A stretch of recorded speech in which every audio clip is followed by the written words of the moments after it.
Oh, halo. Terima kasih sudah mengklik video ini. Nama saya Febian, atau bisa kalian panggil Bian. Hari ini saya nggak sabar banget nih untuk ngobrolin tentang sebuah produk cemilan yang sangat tips bagi saya, cukup populer bagi saya, yaitu adalah banana chips. Apa itu banana chips?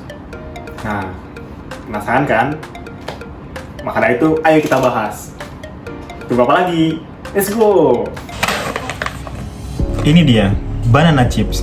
Banana chips itu apa sih? Banana chips adalah cemilan pisang berbentuk koin yang memiliki 4 varian rasa utamanya yaitu apa aja? Ada coklat, keju, green tea, dan balado. Dan dijual dengan harga 10.000 aja gitu. Dengan harga 10.000 ini, ia memiliki berat 100 gram. Jadi isinya cukup banyak ya. Jadi cocok untuk dijadikan teman nonton, teman belajar, dan sebagainya. Dan juga banana chips ini ya. Ini bikin menarik. Apa yang bikin menarik? Adalah kombinasi rasa dan bahan-bahan yang terjamin kualitasnya.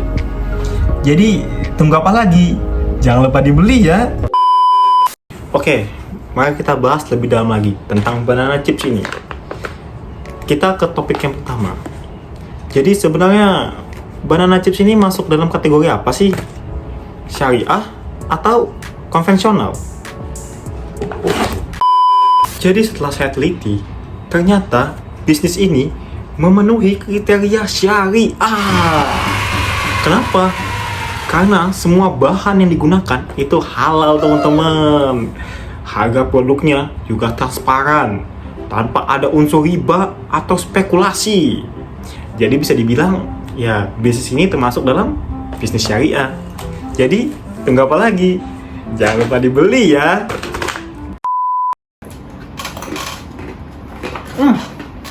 Oh halo, saya lagi makan varian yang rasa keju nih teman-teman. Enak.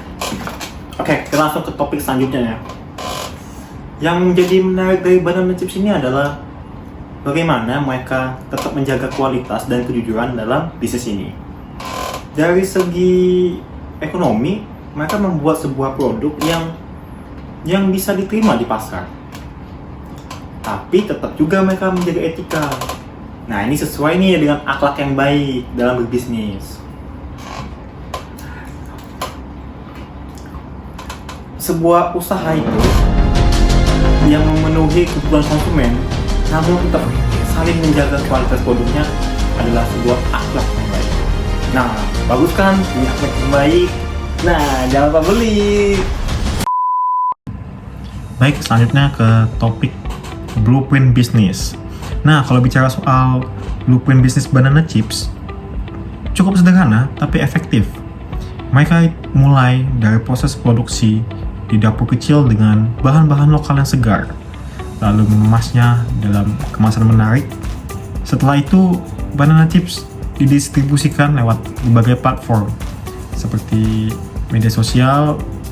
Ya, bukan berbagai sih, media sosialnya mereka untuk saat ini hanya fokus untuk satu media sosial saja. Apa itu? Tentunya Instagram. Instagramnya apa? @banchips. Jangan lupa follow ya teman-teman.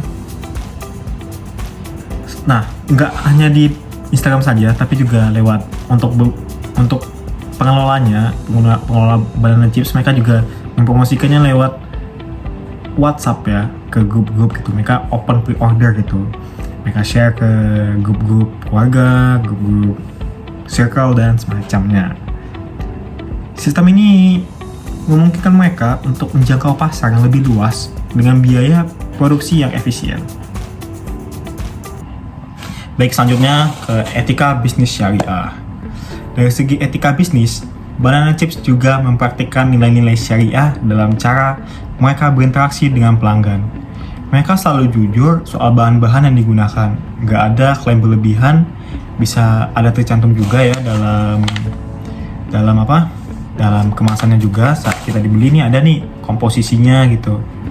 Ya sesuai itu dengan apa yang mereka cantumkan kan. Untuk bahan-bahannya nggak ada dilebih-lebihkan. Dan harga yang mereka tetapkan jelas dan adil. ini sesuai dengan prinsip syariah, di mana kejujuran dan tanggung jawab adalah menjadi hal utama. Baiklah, ini adalah sesi terakhir dari video ini. Topik terakhir ya teman-teman, yaitu adalah motivasi dan pengembangan bisnis. Yang saya salut dari Banana Chips ini adalah bagaimana mereka terus untuk berinovasi mengenai produk Banana Chips ini. Yang seperti kalian tahu di awal tadi bahwa saya bilang bahwa Banana Chips ini hanya memiliki 4 varian rasa, bukan?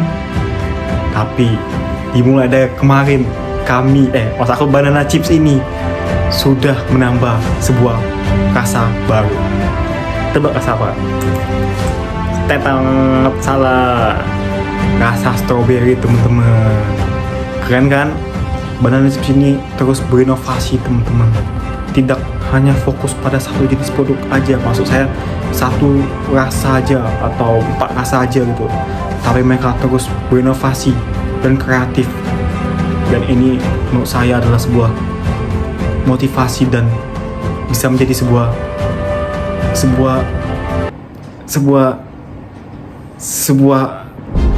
dorongan untuk mengembangkan, menyukseskan bisnis ini. Semuanya, sekian mungkin ulasan singkat saya mengenai Banana Chips ini, di mana Banana Chips ini bagi saya adalah sebuah bisnis yang cukup inspiratif, nggak cukup tapi inspiratif. Dan juga nggak hanya inspiratif, tapi juga mereka menjalankan bisnis dengan etika yang baik. Saya sangat-sangat merekomendasikan Banana Chips ini bagi teman-teman. Sampai jumpa di lain waktu. Jangan lupa like, komen, dan subscribe.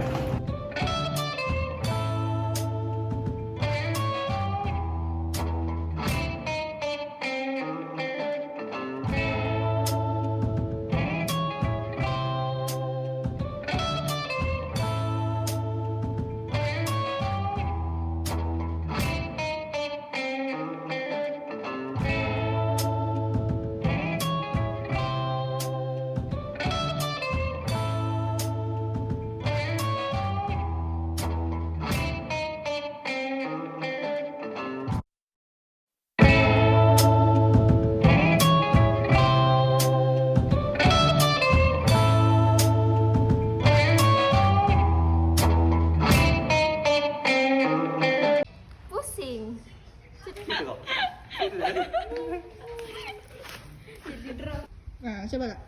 Tidak, hitung. 1, 2, 3. Lapar. 3. Lapar. 3. Uang sedikit. Uang sedikit. Iya. Uang sedikit. Ban Chips solusinya ada rasa coklat, keju, balado, dan juga green tea loh. Tas kau gimana? Oh iya. Kenapa kau tak bawa tas tadi? Tuh, tadi aku nak bawa katanya.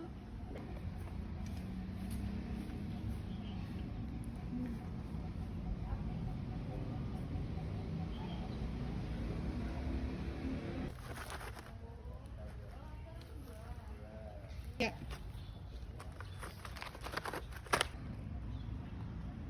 Tiga, oke. Video Mawar. Bukan foto. Ayo gas. Pin, udah.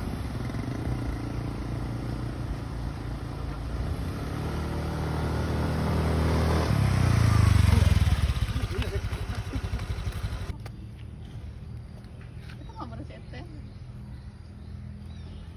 Coba jalan.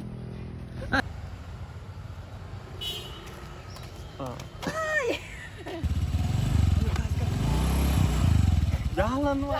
Ya.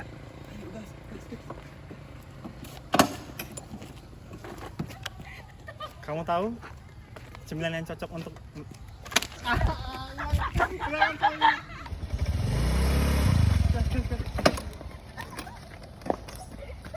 Kamu tahu cemilan yang cocok untuk menemani di selasa waktu seperti ini? Banana Chips jawabannya. Ada rasa coklat, keju, green tea, dan balado. Tunggu apa lagi? Jangan lupa dibeli ya. Ya.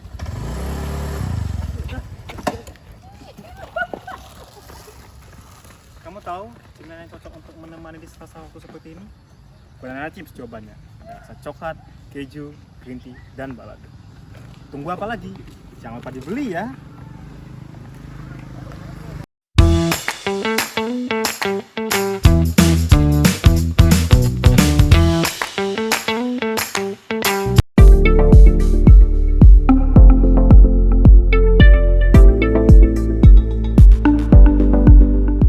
Kehadiran Undang-Undang Pengembangan dan Penguatan Sektor Keuangan menjadi angin segar bagi perbankan syariah. BLE tersebut mengubah kebijakan spin-off unit usaha syariah yang semula wajib dilaksanakan dengan tenggang waktu akhir Juni 2023 menjadi ditetapkan oleh Otoritas Jasa Keuangan. Lantas bagaimana potensi pertumbuhan perbankan syariah di tengah tuntutan spin-off? Sobat bisnis, inilah Fokus.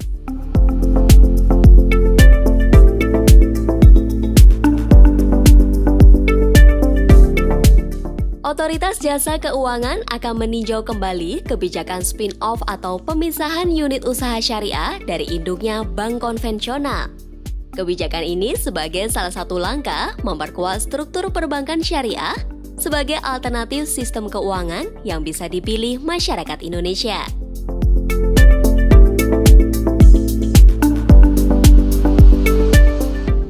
Dan juga kita akan melihat bagaimana strategi pengembangan bank syariah selanjutnya. Kebijakan kita mengenai spin-off juga akan kita lihat. Apakah spin-off itu memang perlu dilakukan dalam waktu yang cepat atau kemudian dan dengan berbagai persyaratan itu kemudian akan kita tetapkan kemudian.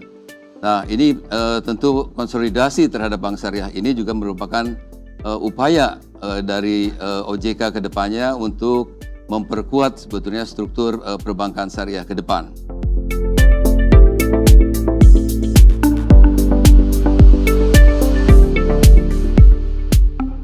Semula, peraturan tentang spin-off unit usaha syariah tertuang dalam pasal 68 ayat 1 Undang-Undang Nomor 21 Tahun 2008 tentang Perbankan Syariah. Spin-off UUS wajib dilaksanakan paling lambat akhir Juni 2023. Namun, ketentuan tersebut kemudian dihapus dalam Undang-Undang PPSK. Sebagai gantinya, Omnibus Law Keuangan itu mengatur kewajiban UUS bertransformasi menjadi bank umum syariah akan ditetapkan oleh OJK.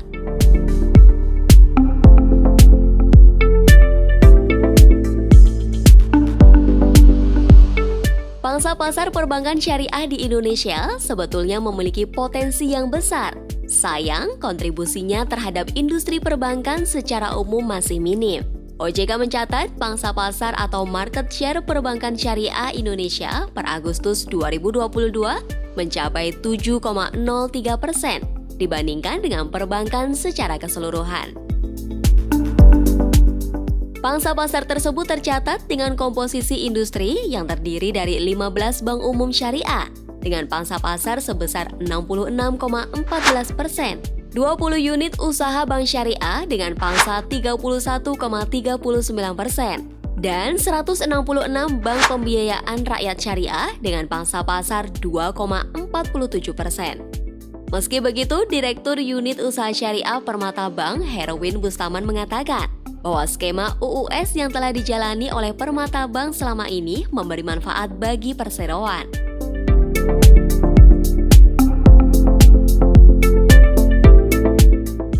Alhamdulillah di tahun 2022 kemarin kami masih bisa tumbuh berkisar karena publikasinya belum keluar, Mbak.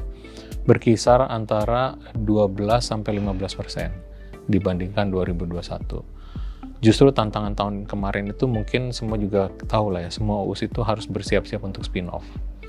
Tapi walaupun begitu kami masih bisa tumbuh dengan angka yang cukup baik lah ya. Nah itu yang jadi kami melihat bahwa kedepannya kita bisa lebih optimis lagi.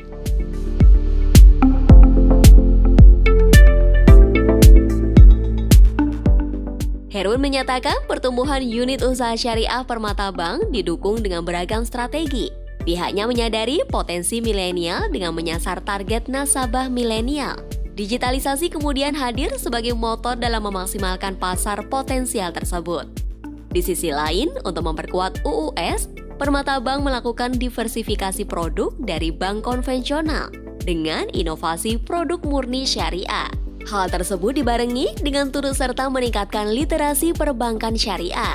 Sementara itu, Direktur Eksekutif Segara Institute, Peter Abdullah mengatakan bahwa kebijakan terkait UUS di Undang-Undang PPSK memberikan nafas kepada bank yang memiliki UUS untuk mempersiapkan spin-off lebih matang lagi dari sisi permodalan dan infrastruktur.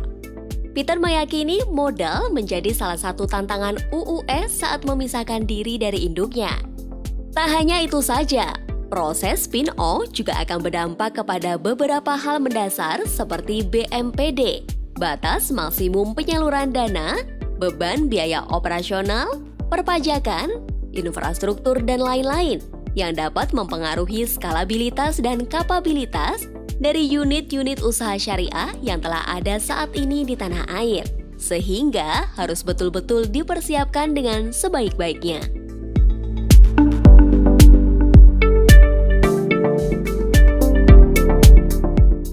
Dan kita memang ada target, yang mengejar target untuk meningkatkan kontribusi dari keuangan syariah dari 10% bisa menjadi 20%. Yang 20% yang diharapkan bisa dicapai pada tahun 2024. Dan untuk itu memang tidak mungkin kita memaksakan untuk melakukan spin-off, ya. Kalau kita memaksakan spin-off, justru target tersebut malah dikhawatirkan tidak tercapai karena unit usaha syariahnya sendiri belum siap untuk melakukan spin-off.